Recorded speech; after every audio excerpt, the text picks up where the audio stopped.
Anda kembali menyaksikan debat Capres 2014. Ini adalah seri penajaman visi dan misi. Pertanyaan pertama kepada Capres nomor urut 1, Pak Prabowo Subianto. Pak Prabowo, tadi dalam paparan Anda kurang lebih bisa dikatakan bahwa induk dari platform ekonomi ke depan adalah ekonomi kerakyatan. Saya rasa masyarakat menginginkan penjelasan yang lebih detail.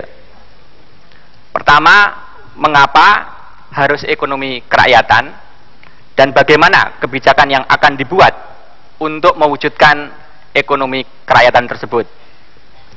Yang kedua, investasi Indonesia hari ini didominasi oleh penanaman modal asing. Padahal di dalam konstitusi ada pelaku ekonomi yang lain seperti koperasi, BUMN, dan swasta. Bagaimana strategi dan kebijakan investasi yang Anda tawarkan sesuai dengan konteks ekonomi kerakyatan? Waktu Anda 3 menit dimulai dari sekarang. Terima kasih, Saudara Moderator.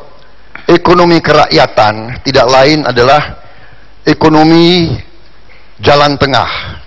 Ekonomi yang kita dasarkan kepada pasal 33 Undang-Undang Dasar 1945, yaitu bahwa perekonomian kita harus berasaskan kekeluargaan.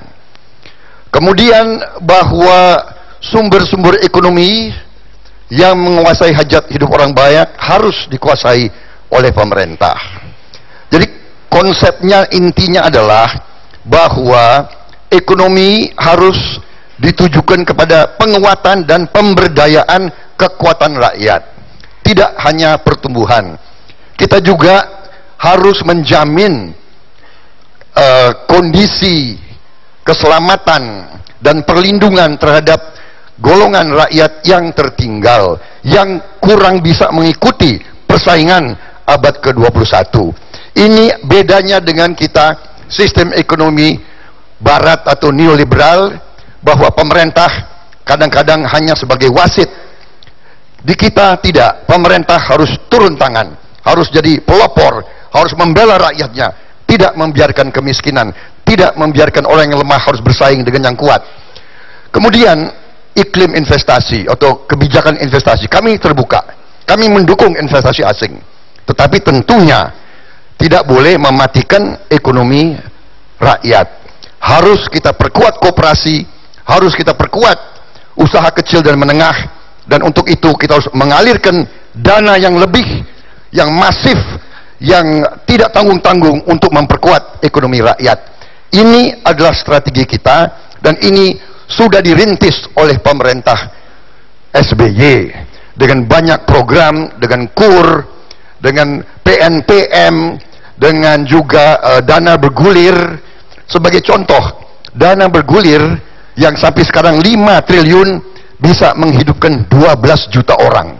Bayangkan kalau kita tingkatkan 4 kali lipat, 20 triliun, tidak hanya 5 triliun, berarti 48 juta orang kita bisa dapat kehidupan.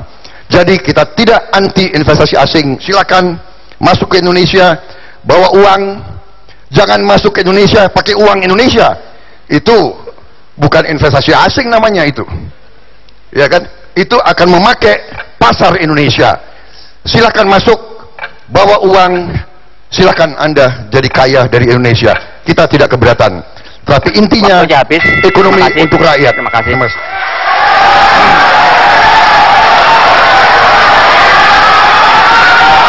Terima kasih Pak Prabowo. Selanjutnya pertanyaan kami berikan kepada Capres nomor urut 2, Pak Joko Widodo. Tadi Bapak sudah menyampaikan visi mengenai ekonomi berdikari. Saya rasa masyarakat juga menginginkan penjelasan yang lebih detail mengenai hal itu. Pertama, mengapa Indonesia harus berdikari di bidang ekonomi, dan bagaimana kebijakan yang akan dibuat untuk mewujudkan ekonomi berdikari tersebut. Kedua, dalam konteks ekonomi berdikari, bagaimana sikap Anda tentang utang pemerintah? Di saat dalam beberapa tahun terakhir, realisasi penerimaan pajak selalu lebih rendah dari target. Waktu Anda 3 menit dimulai dari sekarang. Terima kasih. Pembangunan pasar tradisional, pembangunan ruang-ruang untuk PKL.